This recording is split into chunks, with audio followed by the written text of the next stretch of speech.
너는 무교절을 지키되 내가 내게 명령한 대로 아비월 그 절기의 이레 동안 무교병을 먹으라.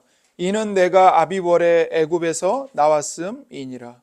모든 첫 태생은 다 내 것이며 내 가축의 모든 처음 난 수컷인 소와 양도 다 그러하며 나귀의 첫 새끼는 어린 양으로 대속할 것이요 그렇게 하지 아니하려면 그 목을 꺾을 것이며 내 아들 중 장자는 다 대속할지며 빈손으로 내 얼굴을 보지 말지니라.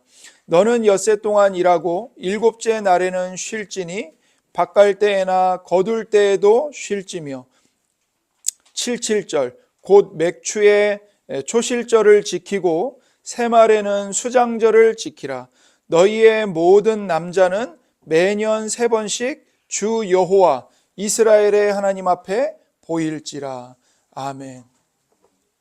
24절까지입니다. 내가 이방 나라들을 내 앞에서 쫓아내고 내 지경을 넓히리니 내가 매년 3번씩 여호와 내 하나님을 뵈려고 올 때에 아무도 내 땅을 탐내지 못하리라. 아멘. 이는 살아계신 하나님의 말씀입니다. 오늘도 우리에게 말씀하시는 하나님께 감사합니다. 우리는 지난 주일에 출애굽기 34장 10절에서 하나님께서 이스라엘의 죄를 용서하시고 다시 언약을 세우시는 것을 보았습니다. 하나님은 언약을 맺으시면서 하나님이 이스라엘을 위해 행하실 일이 무엇인지를 먼저 말씀하시고 그 후에 이제 이스라엘이 하나님 앞에서 지켜야 할 것들이 무엇인지를 말씀하십니다. 우리는 이미 출애굽기 34장 12절부터 17절에서 이스라엘이 지켜야 할 5가지 명령을 살펴보았습니다. 첫 번째는 가나안에 들어갈 터인데 그 땅 주민과 언약을 세우지 말라. 두 번째, 그들의 우상을 부수어라. 세 번째, 다른 신을 섬기지 말라.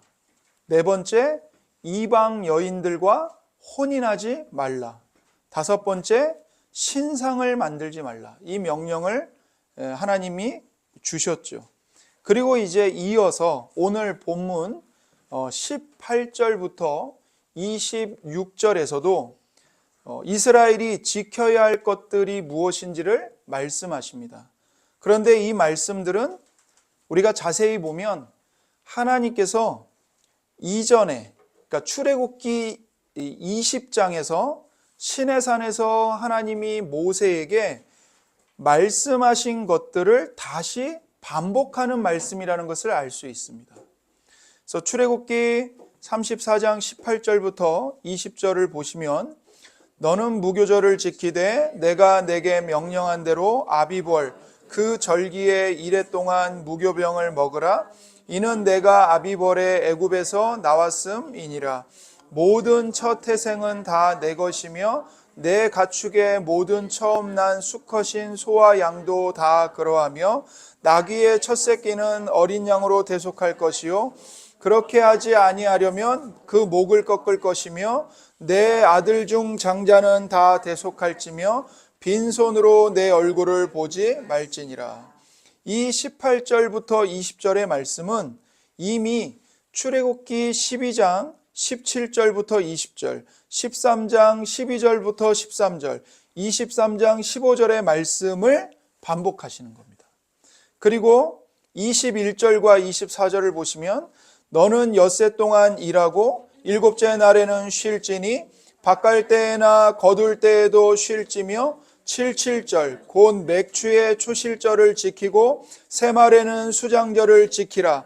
너희의 모든 남자는 매년 3번씩 주 여호와 이스라엘의 하나님 앞에 보일지라. 내가 이방 나라들을 내 앞에서 쫓아내고 내 지경을 넓히리니 내가 매년 3번씩 여호와 내 하나님을 뵈려고 올 때에 아무도 내 땅을 탐내지 못하리라. 이 21절부터 24절의 말씀은 출애굽기 20장 9절, 10절, 23장 14절부터 17절, 27절부터 32절, 33장 2절의 말씀을 반복하시는 겁니다.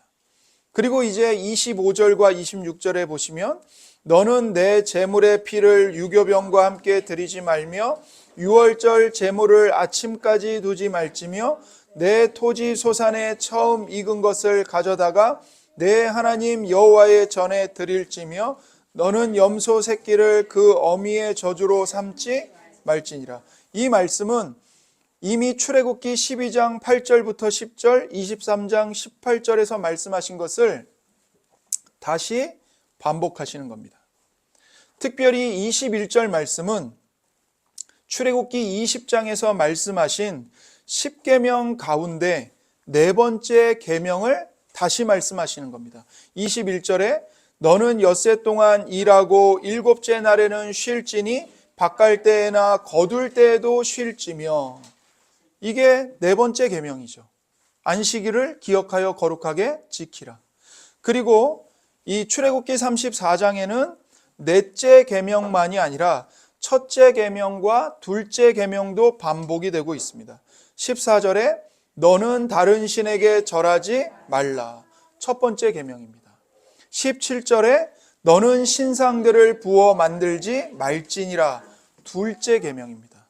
이렇게 10계명 가운데서 첫째, 둘째, 넷째 계명을 하나님이 재차 반복하여 말씀하십니다.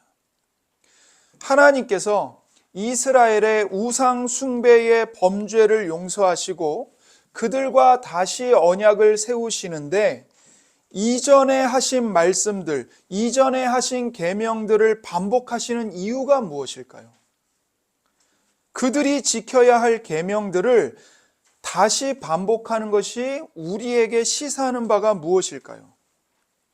그것은 바로 하나님께서 다시 언약을 맺으시면서 주시는 계명들은 새로운 계명들이 아니라 이미 전에 하나님께서 출애굽기 20장에서 모세에게 주신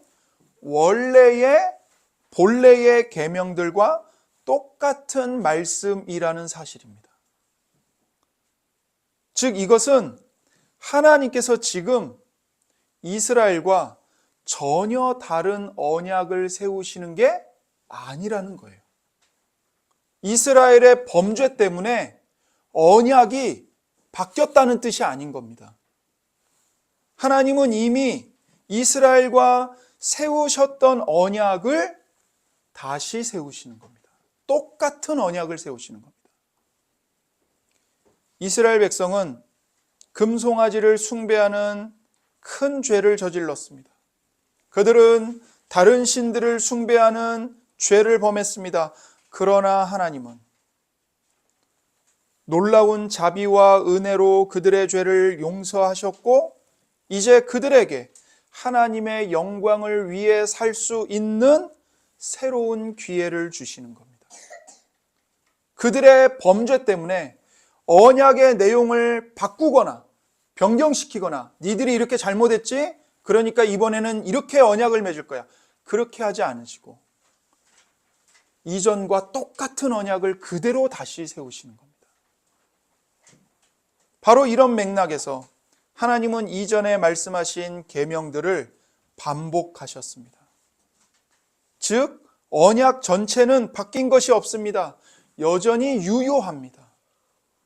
하나님은 변함없이 이스라엘의 하나님이시고 이스라엘은 변함없이 하나님의 백성들입니다. 왜 그렇습니까?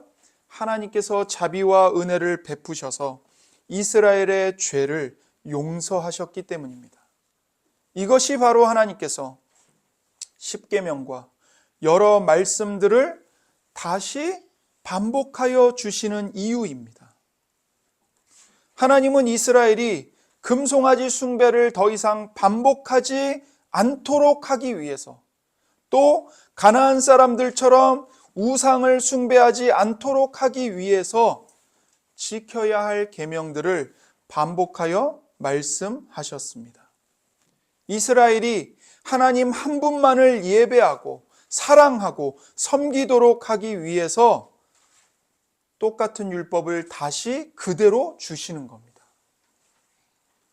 왜냐하면 하나님은 자기 백성들을 사랑하시되 질투하기까지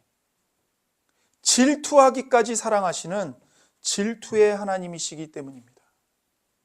14절을 보십시오. 너는 다른 신에게 절하지 말라. 여호와는 질투라 이름하는 질투의 하나님이니라. 하나님이 어떤 하나님이시라고요? 질투라 이름하는 질투의 하나님이십니다. 하나님은 그분의 백성들을 맹렬하게 보호하시는 사랑으로 사랑하십니다. 하나님은 오로지 그분의 백성들만을 알고 사랑하십니다. 하나님에게 하나님의 백성들 외에 또 다른 사랑의 대상은 없습니다. 마치 남편이 오로지 한 아내, 자기의 유일한 아내만을 바라보고 사랑하고 그 아내에게 헌신하고 그 아내에게 모든 사랑을 쏟아붓는 것처럼 우리의 남편 되시는 하나님께서는 성도들, 여러분밖에 모릅니다. 여러분밖에 없습니다. 그래서 질투하는 하나님이신 겁니다. 하나님은 우리가 하나님을 향한 사랑을 지키도록 돕기 위해서 우리가 언약적 사랑 안에 머물도록 이러한 계명들을 주셨습니다. 하나님을 사랑하는 마음을 우리가 유지하도록 돕기 위해서 실천해야 할 것들을 알려주셨습니다. 그래서 18절부터 26절에 기록된 이러한 규정들을, 계명들을 세 가지 원칙으로 요약할 수 있습니다. 첫 번째, 정기적인 공적 예배를 유지하라. 오늘 설교의 제목입니다. 정기적인 공적 예배를 유지하라. 두 번째, 하나님의 거룩한 안식에 참여하라. 세 번째, 하나님께 최선을 다해 드리라. 이 세 가지 중에 오늘은 첫 번째, 정기적인 공적 예배의 중요성에 대해서 말씀을 듣고 두 번째와 세 번째는 다음 시간에 듣겠습니다. 이 세 가지 원칙에서 가장 중요하고 핵심적인 것은 무엇인가? 그것은 바로 정기적인 공적 예배를 유지하라는 것입니다. 정기적으로 온 공동체가 함께 모여서 예배를 드리라는 겁니다. 정기적으로 온 공동체가 함께 모여서 공적 예배를 드리는 것이 하나님의 백성들에게 주어진 의무입니다. 이스라엘 백성은 매년 3번의 순례절기에 모여서 하나님을 예배해야 했고, 그렇게 하나님을 예배함으로써 하나님을 향한 사랑을 키워나가야 했습니다. 출애굽기 34장에는 이 세 가지 매년의 절기가 모두 언급되어 있습니다. 먼저 무교절입니다. 18절을 보십시오. 너는 무교절을 지키되 내가 내게 명령한 대로 아비벌 그 절기의 이래 동안 무교병을 먹으라. 이는 내가 아비벌의 애굽에서 나왔음이니라. 여기 무교절을 지키라고 명령하시죠. 여기 아비벌 그 절기에 지키라고 하는데, 이 아비벌은 유대인의 달력으로 1월입니다. 1월. 첫째 달이에요. 그래서 출애굽기 12장 17절 18절에 보면 너희는 무교절을 지키라. 이날에 내가 너희 군대를 애굽 땅에서 인도하여 내었음이니라. 그러므로 너희가 영원한 규례로 삼아 대대로 이날을 지킬지니라. 첫째 달, 그 달 열 나흔 날 저녁부터 21일 저녁까지 너희는 무교병을 먹을 것이요. 여기 첫째 달이 나오죠. 이게 아비벌이에요. 아비벌. 첫째 달 열 나흔 날 저녁부터, 즉 1월 14일 저녁부터 21일 저녁까지 일주일 동안 무교절을 지키라는 거예요. 그래서 뭘 먹어야 돼요? 무교병을 먹어야 돼요. 누룩이 들어가지 않은 떡을 먹어야 되는 거예요. 그러니까 무교절은 유월절 식사로 시작해서 일주일 동안 계속되는 겁니다. 이스라엘 백성은 유월절 저녁 식사부터 해가지고 7일 동안 누룩이 들어간 음식은 일절 먹을 수 없었습니다. 먹으면 안 돼요. 그래서 무교병, 누룩이 전혀 들어가지 않은 떡을 먹었던 겁니다. 그래서 이 절기를 무교절이라고 이름 지은 겁니다. 여기 무교병은 뭘 뜻하는가? 죄의 확산으로부터 이스라엘이 분리되었음을 상징합니다. 여러분, 이스라엘이 애굽에서 언제 나왔어요? 유월절에 나왔어요. 유월절에. 그 밤에. 그 유월절 식사 때부터 누룩이 들어간 빵을 먹으면 안 돼요. 무교병을 먹어야 돼요. 이게 뭘 상징하는 거예요? 하나님께서 이스라엘 백성들을 애굽에서 구원하신 밤에 일어난 일을 상기시키는 겁니다. 이스라엘은 유월절 밤에요, 매우 급하게 빨리 신속하게 애굽에서 나와야 했어요. 그래서 빵이 부풀어 오를 시간조차 없었던 거예요. 그냥 반죽만 하고 빨리 둘러싸서 애굽에서 탈출해야 됐거든요. 그걸 무교병이 상징하는 거예요. 그래서 이 무교절에는 절대로 누룩을 먹지 말라고 금지하신 겁니다. 너희들이 유월절 밤에 애굽에서 어떻게 빠져나왔는지를 기억하라는 거죠. 다음으로는 칠칠절과 수장절이 있습니다. 22절에 보면 칠칠절 곧 맥추의 초실절을 지키고 새말에는 수장절을 지키라. 여러분, 먼저 칠칠절을 보면 이 칠칠절이 언제냐면 6월절부터 7주간을 보내고, 그러니까 7주간을 보내고 50일째 되는 날이 칠칠절입니다. 여러분, 한 주가 며칠이에요? 7일이죠. 그 7일인 한 주를 7주간을 보내는 거예요. 그러면 며칠이겠어요? 77에 49, 49일이죠. 그런데 이 49일이 안식일이에요. 그 안식일 바로 다음 날이 칠칠절, 50일째 되는 날이 칠칠절인 거예요. 그래서 77 해갖고 칠칠절이라고 부르는 거예요. 그러니까 7번째 안식일이 지나고 그 다음 날 50일째 되는 날이 칠칠절입니다. 그래서 칠칠절의 또 다른 이름이 뭐냐? 오순절입니다. 오순절. 그러니까 5오자에다가 열흘 순, 그러니까 10일순 자를 서서 50일째 되는 날, 오순절, 이렇게 이름을 지은 거예요. 그래서 이것이 유대 달력으로는 3월입니다. 3월. 그래서 이 칠칠절과 오술절에는 뭘 하냐면 그때 추수의 첫 열매가 맺혀요.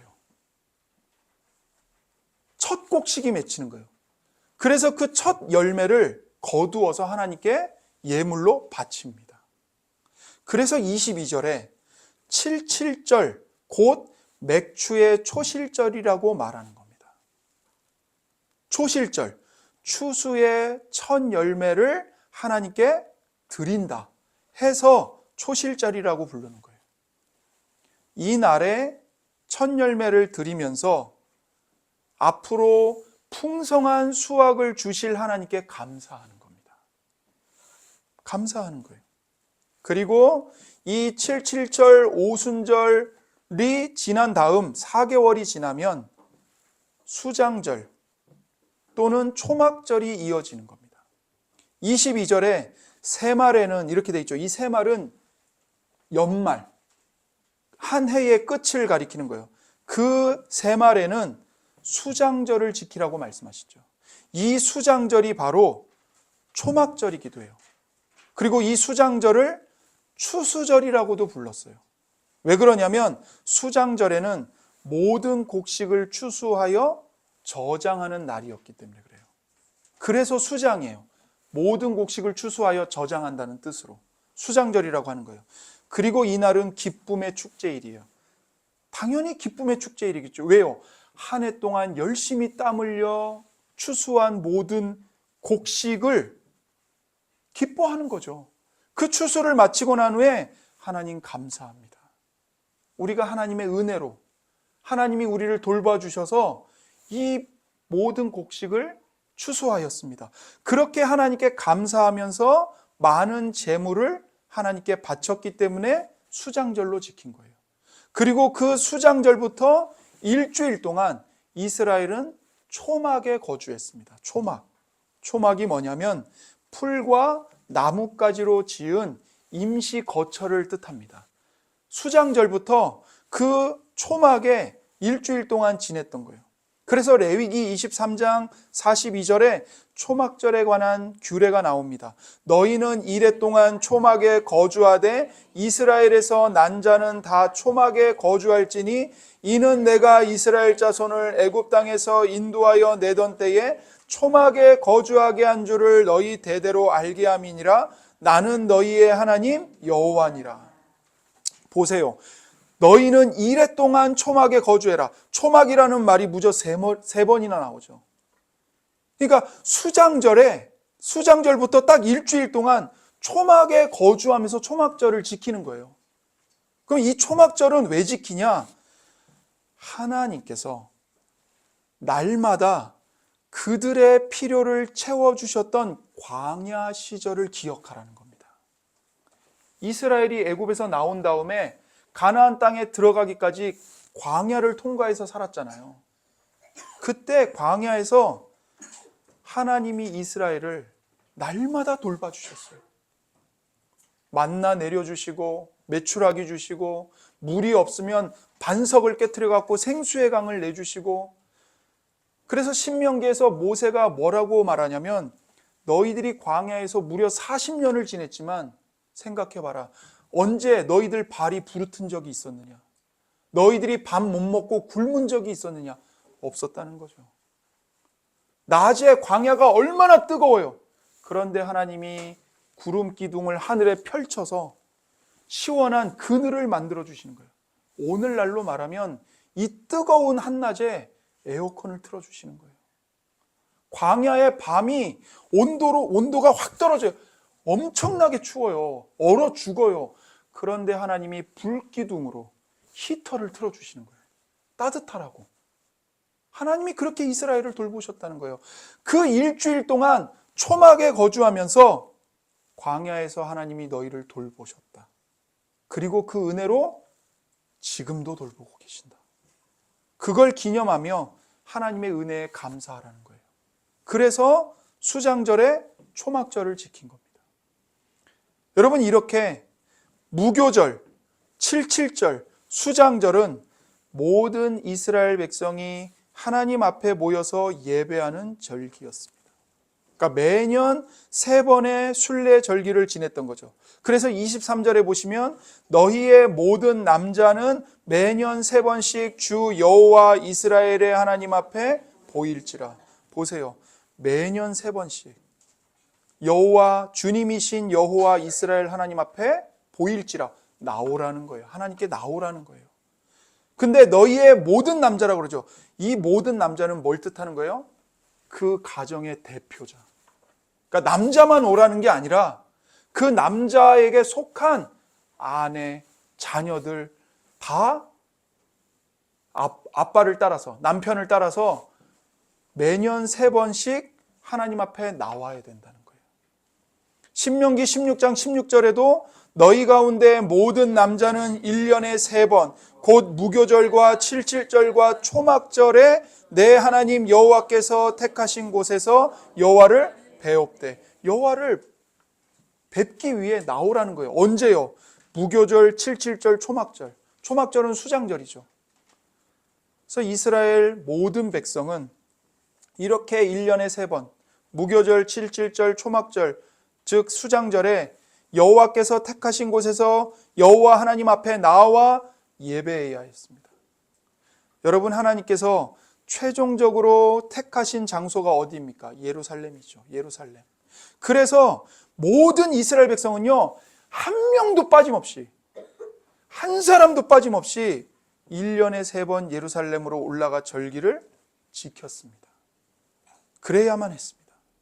그들이 세계 어느 곳에 흩어져서 살고 있든 이 세 절기에는 반드시 예루살렘에 모여서 하나님을 예배해야만 했어요.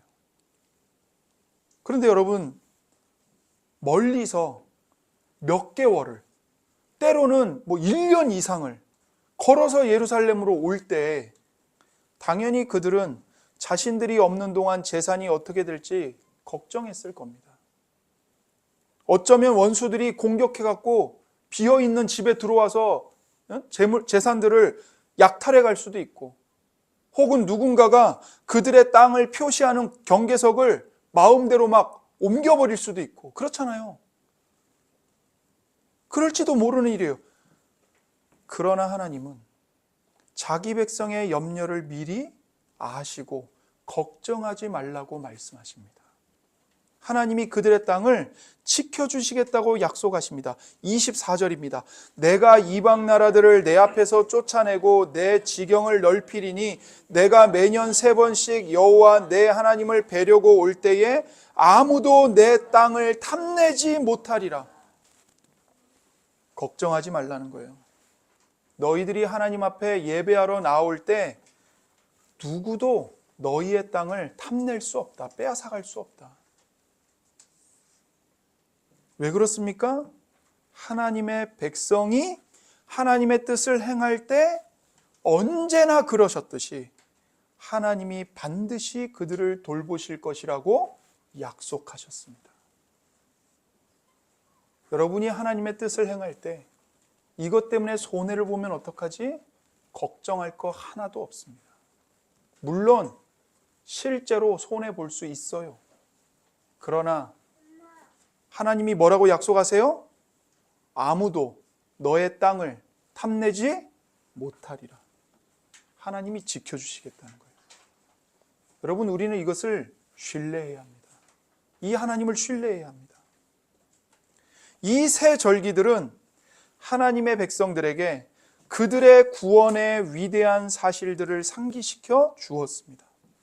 먼저 무교절은 하나님께서 그들을 애굽에서 구원하시고 종살이하던 집에서 이끌어내신 일을 떠올리게 했습니다.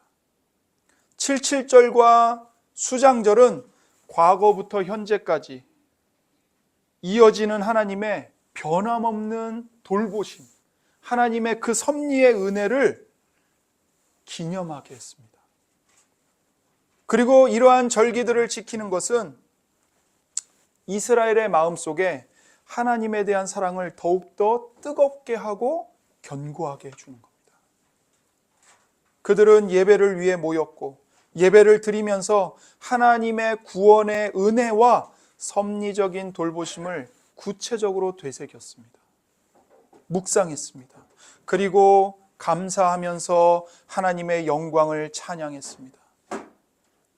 이렇게 하나님은 그분의 백성이 감사로 마음을 따뜻하게 하고 믿음을 다시금 일으키도록 돕기 위해, 그리고 하나님에 대한 사랑을 불태우도록 돕기 위해서 이러한 언약의 절기들을 지키라고 제정하셨던 겁니다. 그렇다면 여러분, 오늘날 우리들, 신약교회인 우리들은 이 세 절기들을 우리 삶에 어떻게 적용할 수 있을까요? 우리도 이스라엘처럼 무교절, 77절, 오순절, 수장절 이런 것들을 똑같이 지켜야 됩니까? 그게 아니죠. 예수님이 이미 이 모든 절기들을 성취하셨어요. 그래서 우리가 이 절기의 메시지를 우리 삶에 적용하는 방법은 이 모든 구약의 절기들이 예수 그리스도 안에서 완전하게 성취되었다는 것을 깨닫고 믿는 것입니다. 그게 지키는 방법이에요. 그래서 6월절에 사람들은 자기들을 대신하여 희생당하는 어린 양을 주신 하나님을 찬양했어요. 그리고 죄와의 분리를 상징하여 집에서 모든 누룩을 다 제거했습니다. 누룩을 먹지 않았을 뿐만 아니라 아예 집에 보이지도 않게 했습니다. 출애굽기 12장 19절입니다. 이래 동안은, 이게 무교절이거든요. 그 무교절은 누룩이 너희 집에서 발견되지 아니하도록 하라. 무릇 유교물을 먹는 자는 타국인이든지 본국에서 난 자든지를 막론하고 이스라엘 회중에서 끊어지리니. 아예 집에서 보이지도 않게 하라는 거예요. 하나님께서는 예수 그리스도 안에서 우리를 위한 어린 양을 예비하셨고, 그 어린 양이 누구십니까? 바로 십자가에 못 박히신 예수님이시죠. 그 예수님의 희생적인 죽음은 누룩을 제거하는 삶, 즉 죄를 제거하는 삶을 살도록 우리에게 요구하는 겁니다. 그래서 사도 바울은 고린도전서 5장 7절 8절에서 이렇게 말합니다. 너희는 누룩 없는 자인데 새 덩어리가 되기 위하여 묵은 누룩을 내버리라. 우리의 유월절 양 곧 그리스도께서 희생되셨느니라. 이러므로 우리가 명절을 지키되 묵은 누룩으로도 말고 악하고 악의에 찬 누룩으로도 말고 누룩이 없이 오직 순전함과 진실함의 떡으로 하자. 유월절 양이신 그리스도께서 우리의 죄를 위해 희생당하셨습니다. 그리고 그 예수님의 피를 믿음으로써 우리가 모든 죄에서 구원받았어요. 죄와 완전히 분리되었어요. 그러니 이제 우리의 삶에서 우리가 뭘 해야 합니까? 누룩을, 죄를 깨끗이 제거해야 합니다. 우리는 분노와 원망과 시기를 버리고 세상 사랑을 버리고 하나님의 사랑 안에서 살도록 부르심을 받았습니다. 이걸 명심해야 합니다. 예수님께서는 또 추수절기, 즉 칠칠절과 수장절도 성취하셨습니다. 여러분, 칠칠절의 또 다른 이름은 오순절이죠. 그런데 사도행전 2장에 보니까 오순절에 예수님께서 교회에 성령님을 보내주십니다. 그리고는 많은 민족의 사람들이 예수님의 복음으로 구원받는 일들이 시작됐어요. 오순절에 성령 강림으로 인해서 영혼을 위한 위대한 추수가 시작된 겁니다. 신약 성경은 이 첫 열매라는 개념을 예수님의 부활에 대해서 이야기할 때 사용합니다. 부활하신 예수님은 잠자는 자들의 첫 열매이십니다. 고린도전서 15장 20절 그러나 이제 그리스도께서 죽은 자 가운데서 다시 살아나사 잠자는 자들의 첫 열매가 되셨도다. 여러분, 구약의 이스라엘이 이 77절 오순절에 첫 열매를 하나님께 바쳤잖아요. 근데 그 첫 열매가 바로 부활하실 예수 그리스도를 미리 보여주는 예표였던 거예요. 예표였던 거예요. 이 첫 열매가 바로 부활하실 예수 그리스도였던 거예요. 잠자는 자들은, 여기서 잠자는 자들은 죽은 신자들을 뜻해요. 그러니까 예수님이 죽은 자들 가운데서 다시 살아나셔서 부활의 첫 열매로 하나님께 바쳐지신 겁니다. 그리고 이제 예수님과 연합한 잠자는 자들, 모든 신자들도 예수님과 똑같이 부활하여 추수가 되는 거예요. 그래서 세상 끝날에 하나님께서는 지금까지 살았던 모든 사람들을 다 모아서 마지막 추수를 행하실 것입니다. 예수님이 재림하시면 악인은 영원한 불못에 던져질 것이고 의인은 영생을 누리게 되는 겁니다. 그리고 그 의인들에게 생명을 주는 것은 바로 부활하신 예수 그리스도이십니다. 예수 그리스도의 부활입니다. 그래서 예수님은 죽은 자들 가운데서 부활하신 첫 번째 사람이십니다. 오직 예수님만이 유일한 부활의 첫 열매입니다. 그런데 부활의 첫 열매이신 예수님은 마지막 추수의 첫 열매가 되시기도 합니다. 그래서 예수님을 믿는 모든 사람은 마지막 날에 알곡으로 추수되어 하나님과 함께 영원히 살 것입니다. 사도 바울이 이것을 고린도전서 15장 22절 23절에서 말했어요. 아담 안에서 모든 사람이 죽은 것 같이 그리스도 안에서 모든 사람이 삶을 얻으리라. 그러나 각각 자기 차례대로 되리니 먼저는 첫 열매인 그리스도요, 다음에는 그가 강림하실 때에 그리스도에게 속한 자요. 보세요, 여러분. 한 사람 아담 안에서 모든 사람이 다 죽었어요. 그와 같이 이제는 다른 한 사람, 그리스도 안에서 모든 사람이 살게 될 것입니다. 하지만 그 죽은 자의 부활은 각각 순서대로 이루어지는 겁니다. 가장 먼저는 모든 죽은 자들의 첫 열매이신 그리스도이시고, 그 다음은 그리스도께서 다시 오실 때 그분에게 속한 사람들, 즉 성도들이 부활하는 것이죠. 이렇게 우리를 위해 십자가에 못 박혀 죽으신 예수님이 죽은 자들 가운데서 부활하여 부활의 첫 열매가 되시고 마지막 추수 때의 첫 열매가 되시는 겁니다. 그래서 예수님과 연합한 모든 성도들이 부활하게 되는 거예요. 부활하게.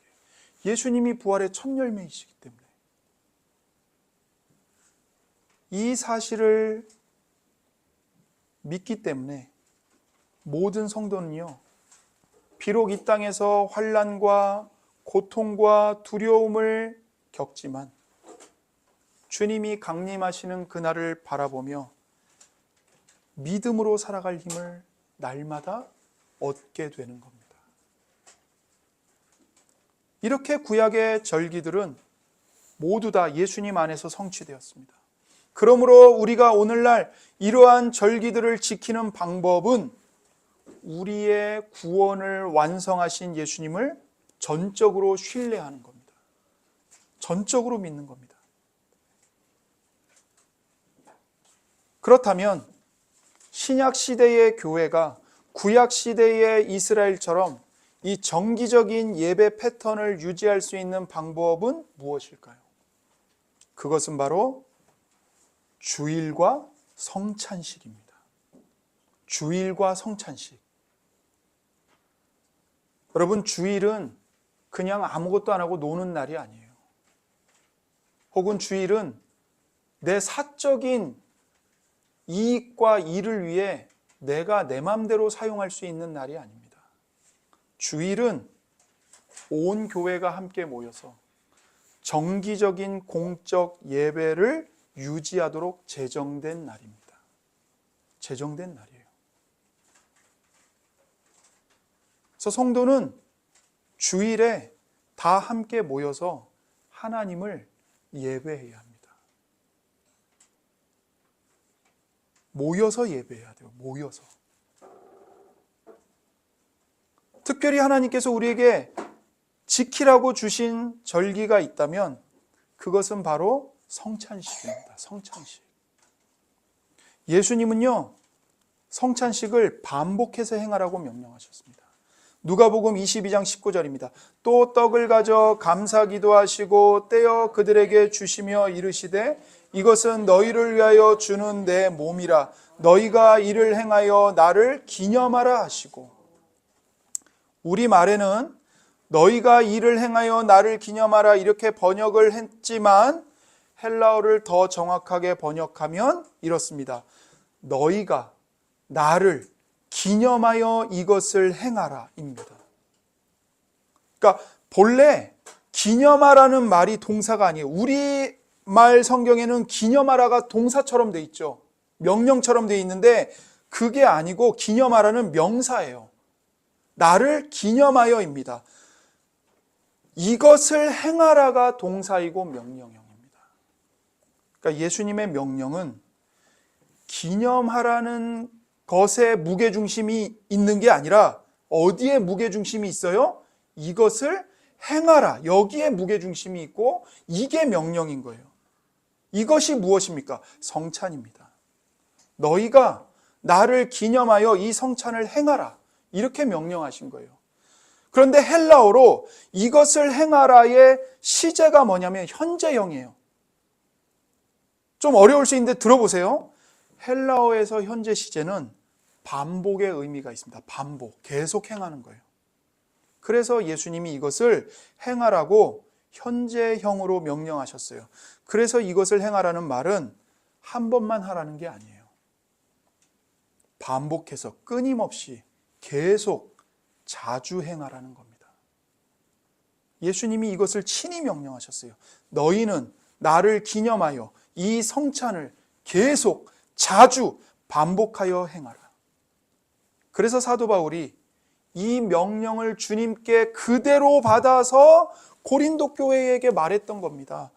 고린도전서 11장 23절 내가 너희에게 전한 것은 주께 받은 것이니 곧 주 예수께서 잡히시던 밤에 떡을 가지사 축사하시고 떼어 이르시되 이것은 너희를 위하는 내 몸이니 이것을 행하여 나를 기념하라 하시고 또 식후에 또한 그와 같이 잔을 가지시고 이르시되 이 잔은 내 피로 세운 새 언약이니 이것을 행하여 마실 때마다 나를 기념하라 하셨으니 너희가 이 떡을 먹으며 이 잔을 마실 때마다 주의 죽으심을 그가 오실 때까지 전하는 것이니라. 이것을 행하여 나를 기념하라는 말이 두 번이나 나오죠. 떡을 뗄 때, 잔을 마실 때 이것을 행하여 나를 기념하라. 그런데 이 두 구절도 번역을 그대로 하면, 원문 그대로 하면 나를 기념하여 이것을 행하라 입니다.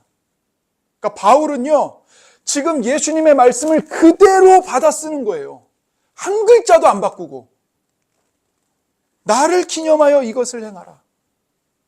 방점이 어디 있어요? 기념하는 것에 방점이 있는 게 아니라 행하라. 계속 행하라. 자주 행하라. 성찬을 자주 행하라. 이것에 방점이 있는 거예요. 그래서 바울 사도가 26절에서 이렇게 말합니다. 너희가 이 떡을 먹으며 이 잔을 마실 때마다 주의 죽으심을 그가 오실 때까지 전하는 것이니라. 성찬의 떡과 잔을 언제까지 먹고 마시는 겁니까? 그가 오실 때까지 먹고 마시는 거예요. 예수님이 재림하시는 그 날까지 성찬의 떡과 잔을 먹고 마시면서 주의 죽으심을 선포하는 겁니다. 그래서 예수님은 당신이 다시 오시는 그날까지 교회에게 너희는 성찬식을 계속 자주 행하라고 명령하셨습니다. 그래서 교회는 예수님의 명령을 따라 반복해서 성찬식을 행해야 합니다. 성찬식이요, 신약 교회가 계속 지켜야 할 절기입니다. 언제까지요? 예수님이 재림하시는 그날까지 해야 하는 거예요. 그래서 성찬식은 모든 절기가 예표하는 복음의 은혜를 우리에게 상기시켜 줍니다. 첫 번째, 성찬식은 유월절처럼 하나님께서 예수님을 우리 죄를 위한 희생 제물로 마련해 주셨음을 상기시켜 줍니다. 에베소서 5장 2절에 그리스도께서 너희를 사랑하신 것 같이 너희도 사랑 가운데서 행하라. 그는 우리를 위하여 자신을 버리사 향기로운 제물과 희생 제물로 하나님께 드리셨느니라. 성찬식이 우리에게 뭘 보여줘요? 예수님이 우리를 위한 희생 제물로 하나님께 드리셨다는 것을 보여주는 거예요. 두 번째, 성찬식은 무교절처럼 우리 삶에서 예수님의 피가 우리의 모든 죄를 깨끗하게 씻어냈다는 것을 일깨워 줍니다. 요한일서 1장 7절 그가 빛 가운데 계신 것 같이 우리도 빛 가운데 행하면 우리가 서로 사귐이 있고 그 아들 예수의 피가 우리를 모든 죄에서 깨끗하게 하실 것이요. 성찬식은 우리에게 뭘 보여줍니까? 예수님의 피가 우리의 모든 죄를 깨끗하게 씻어 주었다는 것을 보여주는 겁니다. 세 번째, 성찬식은 77절 오순절처럼 하나님께서 우리에게 생명의 떡, 곧 살아있는 떡을 주셨음을 상기시켜 줍니다.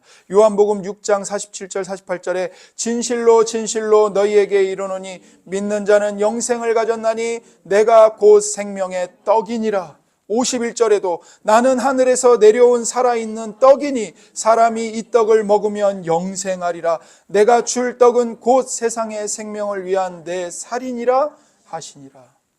성찬식에 특별히 빵이 우리에게 뭘 보여줘요? 예수님이 우리를 살리는 생명의 떡으로 우리에게 주어졌다는 것을 보여주는 거예요. 그리고 그 생명의 떡이신 예수님의 살을 우리가 성찬식에서 받아 먹는 거죠.